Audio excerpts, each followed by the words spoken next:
is brought to you by AT&T. On to a stat stuffer. Hey, Russ, got 2 games. Can you grab 34 rebounds? That's what we'll be watching here.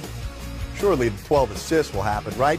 That's what Russell Westbrook needs to average a triple-double for the 2nd straight season. So I asked the MVP voters, if you voted for Russell Westbrook last year simply based on averaging a triple-double, don't you have to vote for him again this year if he does that? Well, Fred Katz, we'll ask him about it from the Norman transcript. Fred covers the Oklahoma City Thunder, and he joins us now in Miami. Fred, how aware do you think Russell Westbrook is of those 34 rebounds he needs in 2 games? He has no idea. He plays every game exactly the same way. That's what I'm told after every single game. He has absolutely no clue. He's actually never looked at a box score before. He has no clue. He doesn't even know he averaged triple-double last year, actually. Fun fact. Right. I'm sure he's aware. I'm sure he's aware. 17 rebounds a game is a lot. I think it's safe to say he's not actually going to get there. One thing, though, I don't think as many people voted for him just on the triple-doubles. The people who did vote for him voted for him just on the triple-doubles, as kind of the talk says. Last year the clutch numbers were just outrageous. And this year, they're not close to that. I mean, he averaged 60 points per 36 minutes during games that were within 5 points with 5 or fewer minutes to go last year. Fred, I don't dispute that people voted for him for more than the triple-double, but it seemed to be the first answer as to why people voted for him.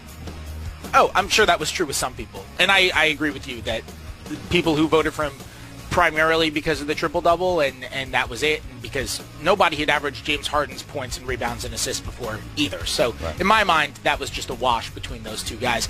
So if you voted for him just on the triple-doubles, then yeah, I'm with you. I think a lot of people, though, like the clutch numbers last year, like his efficiency was higher during that time, too. It wasn't just because he was shooting all the time. It was crazy how many game winners he was hitting and all that. What do you read into the talk of Paul George talking about his confidence level and where his shot is and where you think it'll be over these next 2 games?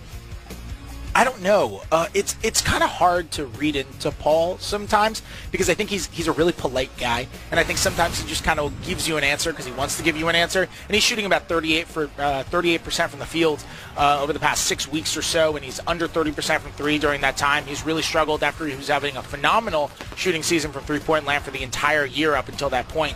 And he's talked about like him not being able to find his mechanics, and we talked to Billy Donovan about it. Billy basically said this is, he hasn't really noticed anything, and he wants him working on game type of situations during practice and that stuff. But sometimes I think Paul, because he's polite and he wants to answer questions and give us an answer, and he thinks saying I don't know is rude. I think he sometimes searches for an answer. And I think sometimes you end up with him talking about how he hasn't been able to find a shot because of mechanics when Billy says his shot is basically the same. Fred, the rare mention of a division title actually comes into play tonight. Miami wins. They clinch the division, which only comes into play if them and Washington end up being tied with the same record after Wednesday night. So this is kind of a big game for them, certainly because they would prefer to be out of the 8th spot if it comes down to that. Big game for OKC. How do you see this one playing out? The Thunder have been so weird this year. Can I go the David Aldridge route and just say I'm going to wait until the TNT Awards show? Like, can I do that to say who's going to win this game? The Thunder have been so weird this year. They go out and they play a really good game in Houston, a fantastic 4th quarter led by really an amazing late Russell Westbrook performance where he was fantastic defensively against James Harden, and they worked so well going on an 11-0 run. And they tend to follow up those games with inconsistency. So I'm not sure if they played like they did in Houston, they're capable of winning in Miami. There's no question about that. But I'm not always so sure that that's how they're going to come out. I actually just got a text here from Mike Bass, who tells me that you do not have any anonymity from answering questions back by the league office. Sorry, Fred. Well, in that case, I'll pick OKC. And that you are just some serious deep cuts in this episode. Deep. Come on, let's go. Podcast style. Fred Katz, Norman Transcript. Thanks for joining us, buddy. Thanks for having me. David Aldridge on his morning tip has the top 10 teams. He ranks them each and every week, and we'll show you 1 through 5 there. And interesting to look at the Cavs ahead of Boston. I would imagine that plays a lot in. Over to this side, look at the Utah Jazz, who are knocking on that door of the 3rd spot in the Western Conference. Philadelphia down to 8. Now OKC, the team we were just talking about, in at number 10. Let's bring back in Mr. Aldridge. And we talked to DA about these teams and about what he has here. DA, okay, let's go with number 1 here, the Houston Rockets. Mike D'Antoni's not been happy with the way they've been playing lately, and you have your storylines that you're looking forward to heading into the playoffs here. Let's start with the Rockets. Championships or bust. That's a tall task for a couple of players that have had shortcomings in the playoffs. Well, look, there's a question, no doubt about it, Jared. James Harden and Chris Paul have got to play like they play in the regular season and the postseason, and that has not happened. Now, part of that is just what's going to happen to every great player as they play against better defenses that really concentrate on taking the ball out of their hands and making other people beat them. So they're going to have to play well.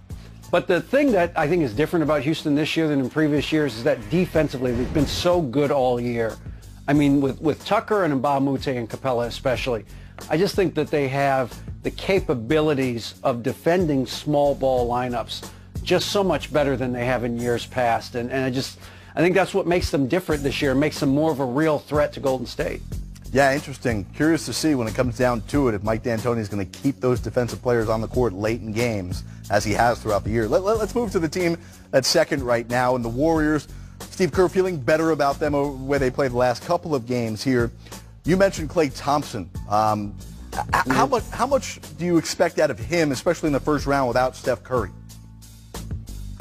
Well, it's funny, Jared. The reason I wrote that is it just seems like everybody's forgotten about Klay Thompson. It's like, well, I don't know if the Warriors can win without Steph Curry in the first round. Durant is, getting thrown out of games. And it's like, dude, Klay Thompson scored 41 in Game 6 in Oklahoma City with the season on the line. This is a guy that performed at a high level, performs at a monstrously high level in the postseason in the last few years. So I just think he's got to, if he's healthy, and it looks like he's healthy, he's shot the ball pretty well the last couple of games. He can carry this team for a round now. There's no doubt in my mind that Klay Thompson is capable of putting up some major numbers for this team in the first round of the playoff series and even deep into a second round of a series. But if they can get Curry back, and obviously we know it's all about for their championship aspirations if Curry is going to be Curry, but in the playoffs, boy, Klay Thompson has shown he can play at a high level. All right, hopefully our social media team is ready for this to make Canada happy. Our producer made just enough time for David Aldridge to talk about the Raptors. Is this now playing out perfectly for the Raptors to get to their first NBA final? Well, like I wrote in the tip this morning, there's really no excuses for the Raptors this year. They got the #1 seed. They're tied with Houston for the best home record in basketball. They've diversified their offense. They don't just rely on, isolation ball. They move the ball around. They shoot a ton of threes. They make a ton of threes. They're an outstanding defensive team. They're a deep team. They've got veterans and young guys. There's no more excuses. You got to win it this year. This is the year. If you're ever going to do it, this is the year the Raptors have to do it. Raptor fans want more respect. It's easy in the pros. Just go win the game and you'll get it. David Aldridge, appreciate your time as always, and be sure to check out the Morning Tip. A lot of great stuff to get you ready for the playoffs on NBA.com. Thanks, DA. Well, Goran Dragic is getting set to spoil the Oklahoma City Thunder. If they win tonight, the Heat clinch the division title. We'll get you set for it next.